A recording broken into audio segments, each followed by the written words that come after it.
Welcome to day 5 of the 365 PIF Talk series for the month of July through Life Coach University. Our one ask here is that after your time here, that you intentionally pay it forward with an act of kindness. Hi, I'm Lani Kim, and you're here to rock out motherhood. And today we're going to be talking about being an innovative genius. And so, if you followed me thus far, these 5 or previous 4 days, what I love to do is play around with this theme and come up with that rock star mentality, right? And so, the way I think about being an innovative genius is really like when you have a concert and a performer, a rock star, goes on stage. They have sometimes unrehearsed and live versions, right? Not completely like a new song, right? But they might do it play it in a different way.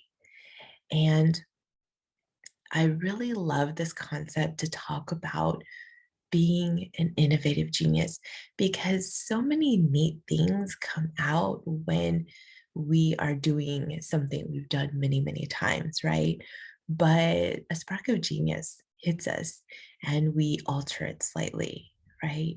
Or maybe it takes us on a completely different tangent. And I really want to invite you to think about this. How does this look like in your life? Because at the end of the day, we want to create.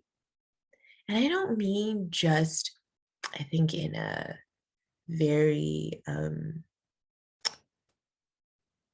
artistic way, like an artistic way that we think of art, right? Like Picasso or Renoir, not exactly like that, but just being creative.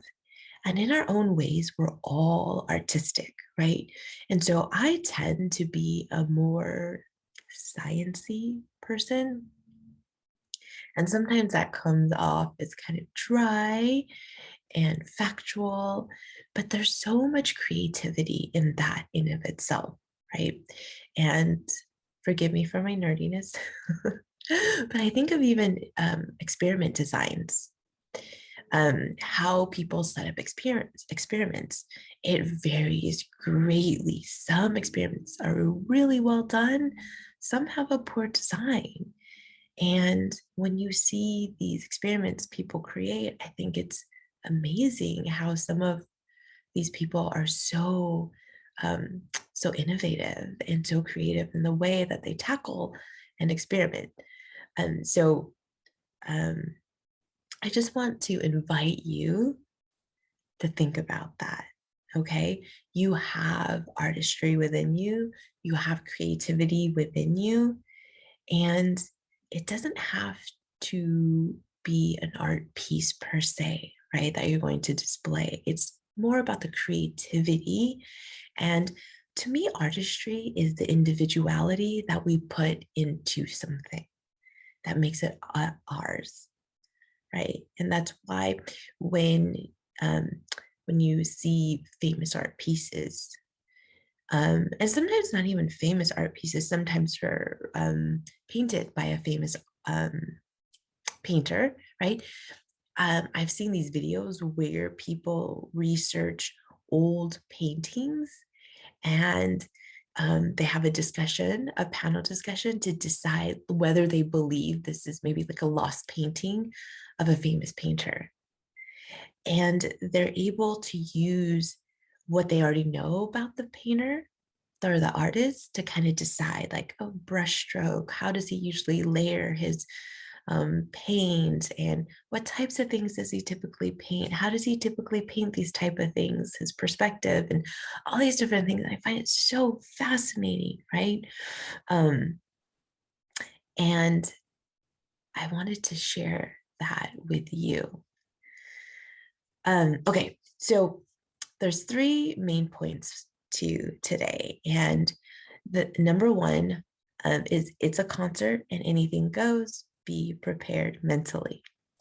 Number 2, remaster your song, turning the mundane into memorable. And number 3, discover and play in your genius or your zone of genius.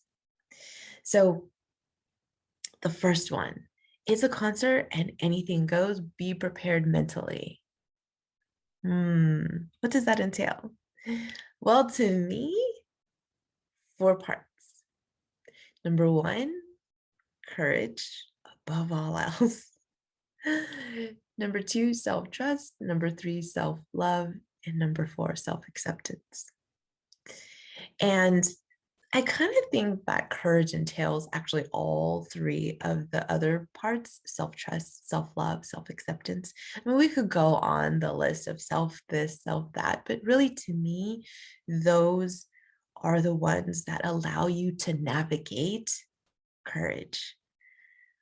Because there's things that we're fearful of, there's reactions that we're fearful of, there's things that we sometimes feel overwhelmed about, there's things that we're nervous about, right? All of these feelings when we're trying something new or creating something, right? Which is usually something new, and it takes courage, right? So there's a couple different ways that I think of courage, and there's 2 ways, right? So back into the rock star mentality is changing your playlist and remixing your songs. So changing the playlist, right? So there are unintentional thoughts that we have every single day. And right, we talked about how we have 60,000 thoughts a day, and they're just things created and for all different reasons. Sometimes it's just pure exposure to a thought, right? So, kind of like commercial jingles, right? You hear them over and over again, and they're so annoying sometimes, but you just start singing them and you think, why did I start singing that, right? Because you've heard something over and over and over again. It's unintentional, right? But something within your brain is sparked, right? Maybe a word, maybe I don't know, a note from another song, maybe something you see, and it brings this jingle, right? And so it's unintentional. It doesn't really per se have a meaning about yourself, right? It's just attached to something in your head already.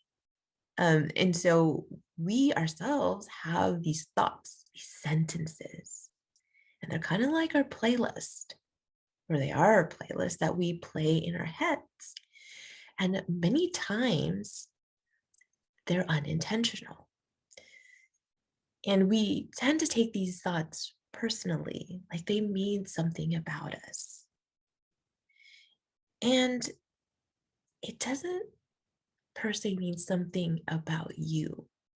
It's just what are the songs you've been playing? What have you been exposed to? What do you hear very often? Right? It might not even be from within yourself. It might be the things around you. You just hear over and over, and they become these unintentional songs, right? These sentences, these thoughts,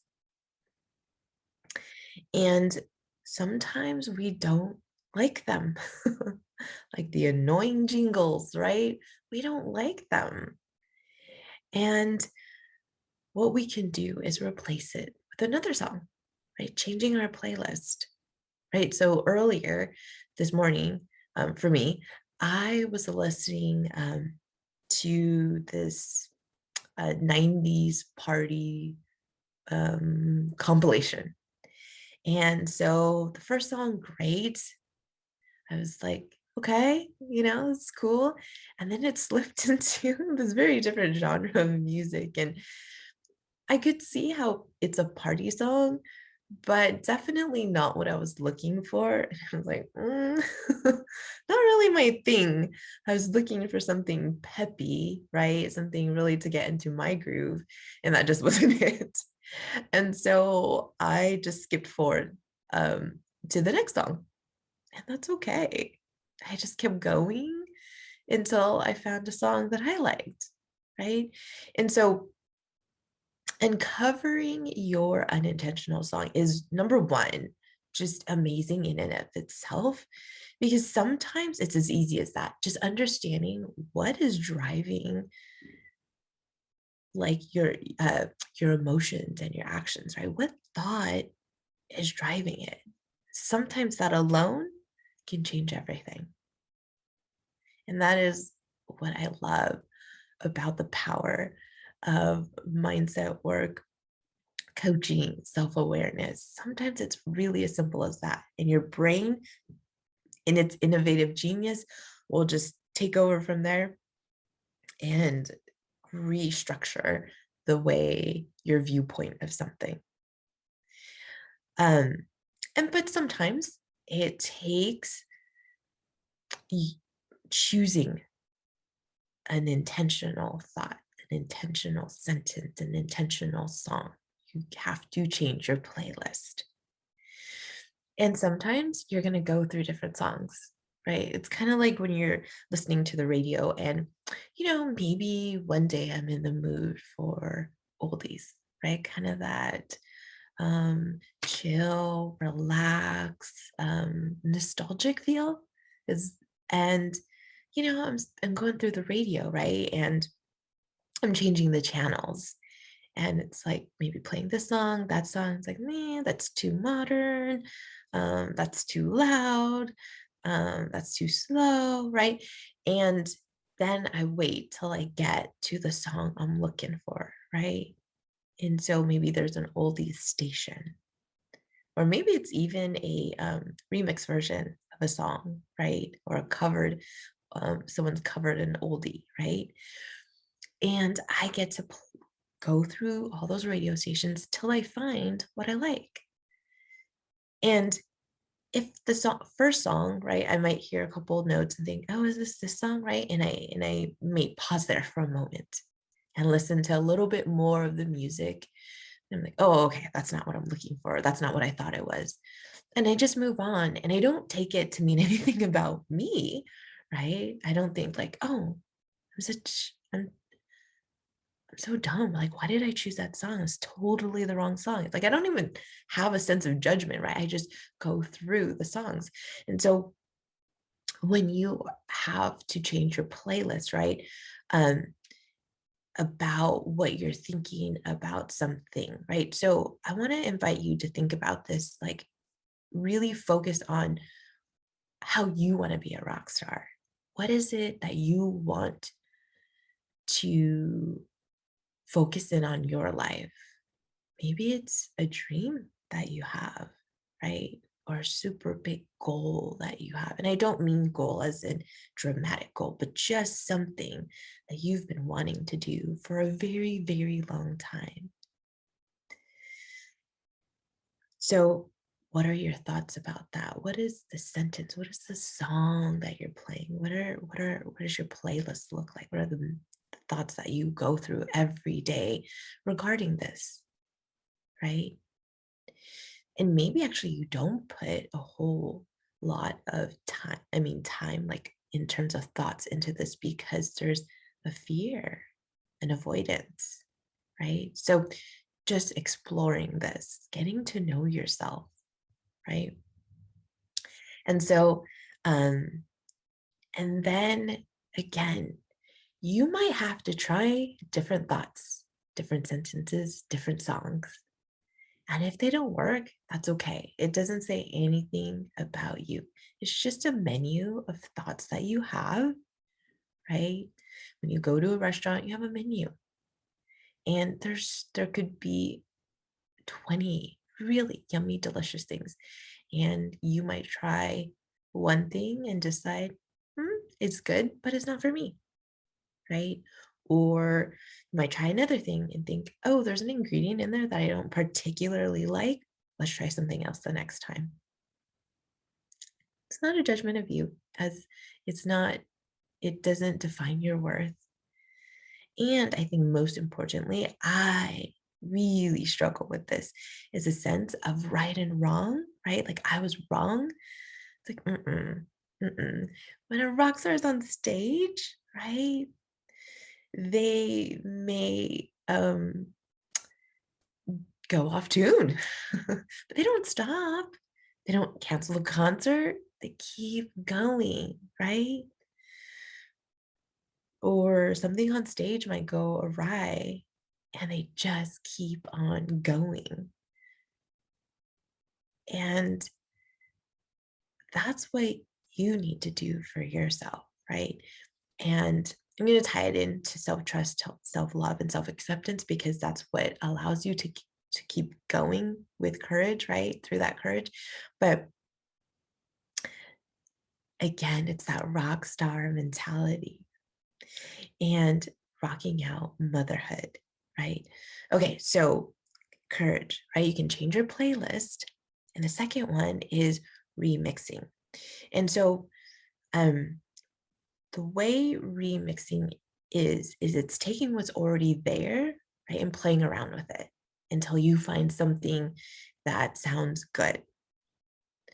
And so um I would say you don't exactly have to change your playlist. You can accept your unintentional thought, your unintentional sentence, your unintentional song, and accept it, but change the way you feel about it.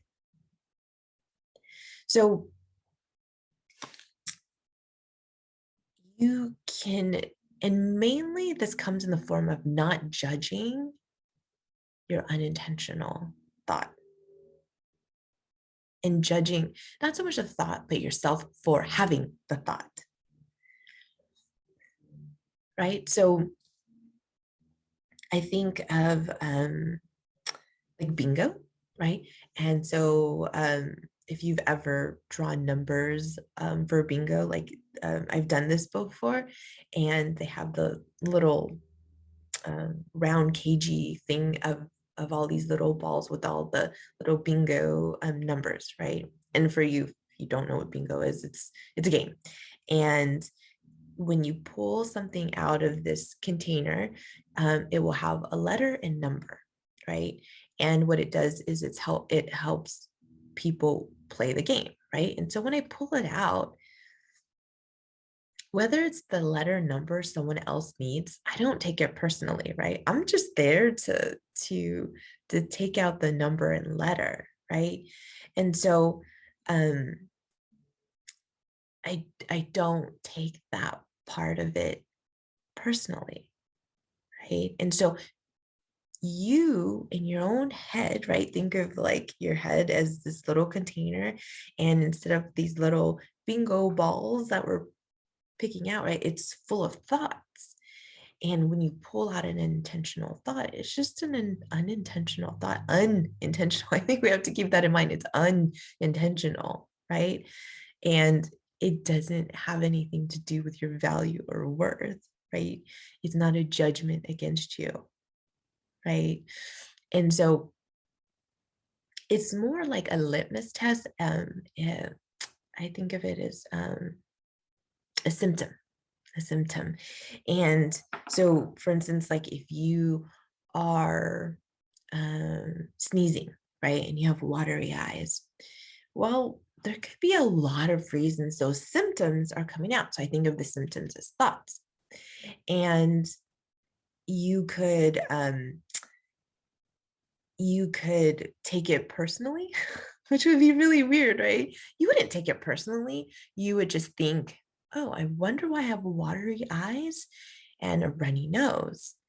And is it, I don't know, maybe am I feeling under the weather? Is it allergies?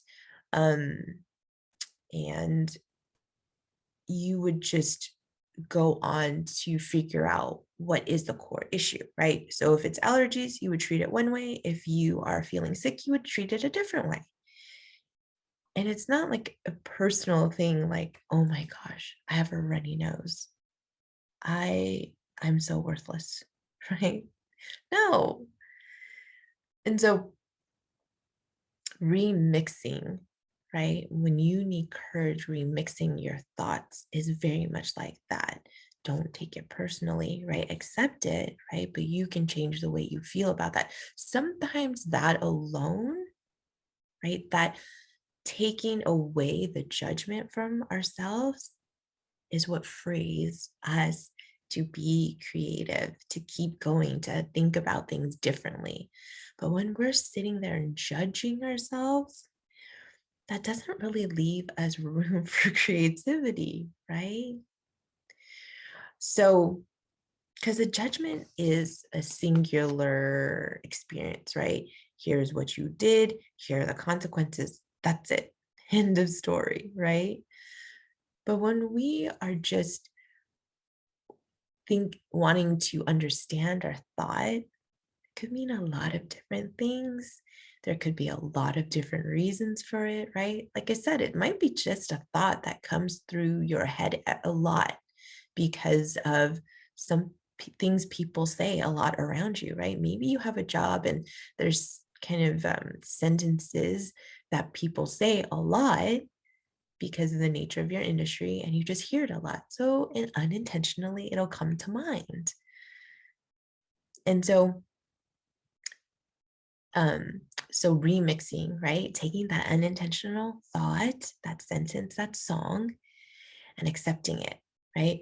But changing the way that you feel about it. Um, okay, so self-trust, self-love, self-acceptance, right? We went into these a little bit this past week, and I'm going to dive into them a little more as the weeks go on. But these are really concepts that are going to help you navigate that courage, right? And so I want you to play around with self trust, self love, and self acceptance. And um, where is it that you feel that maybe you're not really there yet? You don't have that. Is it all three? Is it two of them? Is it one of them? Right? Or sometimes we just have to remind ourselves what that actually looks like. What does self trust, what does self love, what does self acceptance actually look like? Right? They're words, right? But what do they mean to us? And what does that look like for us to actually have that experience? Right? So it's a journey, right? And so maybe you don't have it yet. And that's totally fine. Maybe you haven't had an opportunity to consciously experience that or consciously choose or notice even what self-trust is, self-love, and self-acceptance, because we have them in our lives in different areas of our lives sometimes. Sometimes it's a little compartmentalized, right? So like for instance, like you at work, if you work outside the home, or even if you work inside the home, right? Maybe your interaction at your job is amazing, right? But then it comes to motherhood and you feel like, oh, you know, like you are like a top 10 artist at work, right? And then you come home and you're like just trying to make it. You're like auditioning for American Idol, right?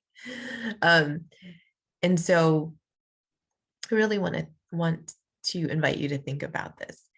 Okay, so that was number one. Number two is remaster your song. Turn the mundane to memorable is really the way I think about it, right? So remastering is typically taking a song and going through it and fine tuning it so that it sounds more perfect, right? So we don't have to create always from ground zero. We can be creative at anywhere in our lives, any aspect of our lives, right? So I am the, I don't know, complete weirdo in my family. And I just am very fascinated by mundane things. Things that other people find frustrating, I think are challenging and fun. So, for instance, my children have, two of my children have a lot of food intolerances. So, and as their immune systems heal, we can incorporate certain foods at certain times. So it changes. And people look at what my daily life is like because it's 3 meals a day, right? And navigating that. And so many people think, wow, that's so difficult.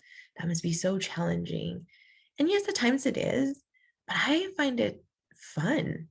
I feel it's so rewarding to create good, tasty food that we can all share as a family that that is made with limited ingredients, right? And just being really creative with the way I use ingredients, substituting ingredients, finding ingredients that kind of taste similar, but are not are something they can actually have. Sometimes creating some things that I would usually buy at the store, right? Pre-made, I have to start from scratch. And I always think of it as like an adventure. And I get to learn something new. But it's not something like I go out and choose to do. It's the reality of my life, but I choose to enjoy it. And what I love about this process though is when I'm in the kitchen and I'm making food and sometimes especially my 8-year-old might get a little impatient when I explain to her like, hey, I'm trying this dish that you guys like, but I want to make it so that you can eat it. um So it's taking me a little bit of time to figure out like what ingredients, how much of things. They're very respectful of that. And I think that is such an important lesson to teach your kids, right? And when I get to serve the dish, guess what? I'm in the spotlight.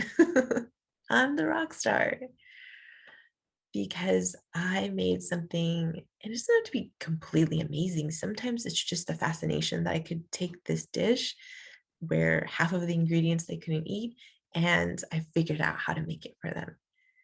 And they so appreciate that. And I get feedback, positive feedback from that. And sometimes, even if it doesn't taste great, they appreciate the effort, right? So it doesn't always have to be something that you're creating from ground zero. It could be something you're already doing. You just have to think about it in a different way. Okay, the third thing is discover and play in your genius. This to me is the most challenging, but the most fun because you get to really learn about you. And I think about how, if you've ever seen like memes or interviews with rock stars and they'll show like their progression, like sometimes like they'll go through their hairstyles or their fashion sense. I love watching those. I think that's so cool. And I don't judge them for each stage of their lives, right? It's just so neat to see the progression, right? And we take it into context, right? So if you see like a rock star from the 80s, right? The 80s have like that very distinctive style, right? And you see some of the um not so maybe great outfits that maybe we wouldn't want to repeat in the 2020s, right? But you can appreciate that that was stylish at the time, right? But not something maybe they want to repeat. And so discover and play in your genius, right? It may take, it's going to take, like I said, some courage, right? Some boldness. And sometimes maybe looking back and thinking, oh, like a cringy moment, right? But appreciate what that cringy moment looks like, right? I kind of think about it like if um for our children, when we if I don't know how old your children are, but if there's pictures, baby pictures of them, right? And they get so embarrassed, right? Or maybe you took pictures of them um wearing less than maybe an older child should wear, right? And they're like, oh my gosh, I can't believe you're showing that picture, or can't believe you put that picture up on the wall, right? Um, and so um it's this discovery, these different stages, right? And sometimes we look back on something cringy, right? But it's actually so sweet, right? It's a sweet time of discovering who we are. And really that's what makes anything that we um, are doing in the present, any accomplishment, any changes, progression, have meaning, because it was different and now we're here. And so we appreciate that growth, that journey, right? If you find someone who's stylish through their whole life, well, I mean, it's cool to look at, right? And maybe inspirational to be like, that's what I'd like to be like, but it doesn't show a journey of progression, right? It just shows you the end product. And so what is fun is the journey. That's what makes it um, exciting. Um, you know, maybe some little bit of fear thrown into that. That's what makes it memorable, right? Nostalgic is that journey. And so when you are discovering and playing in your genius, right? Um, what I would encourage you to do is find out what that is. Now, hear me on this. I love to take personality tests. And there's two ways to look at this, and you get to choose. You can look at it as this is who I am and step into that. And that's totally fine if you like it. Or you can look at it as this is the songs I've been listening to for a really, really long time. And so that's what the test tells you, right? You're answering based on what you already know.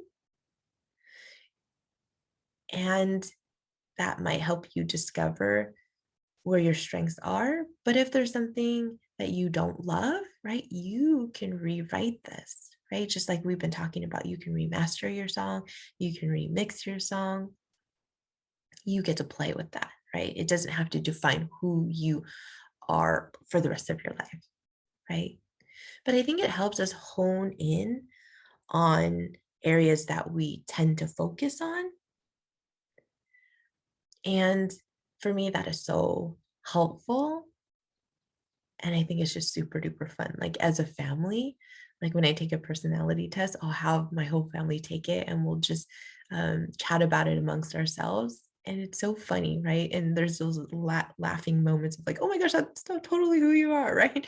Um, and so make it fun to discover who you are, right? Discover who you are. And it doesn't have to take a whole lot of time. And you can invite, just like I said, when I take my personality test, I'll invite my family to take it along with me.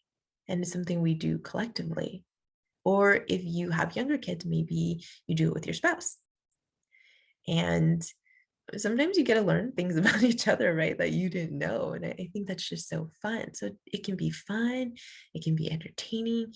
It doesn't have to feel like it takes time away from your day. It can actually add to your day, add to your experience that day.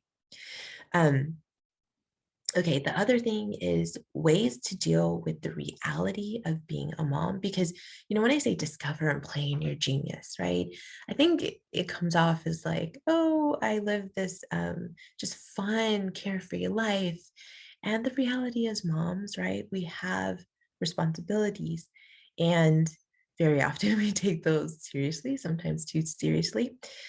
So there's those realities of being a mom, but this is where we get to like kind of going back to turning the mundane to memorable. What can we do to tap into that without the mom guilt, right? How does tapping into our own genius serve our families? And so I think about inviting your children to the experience. Just like I like to invite my kids to take personality tests with me, I also, from a young age, always invite my kids to cook with me. And it's not because I have an expectation from them out of it. I just think number one, it's a good skill to have.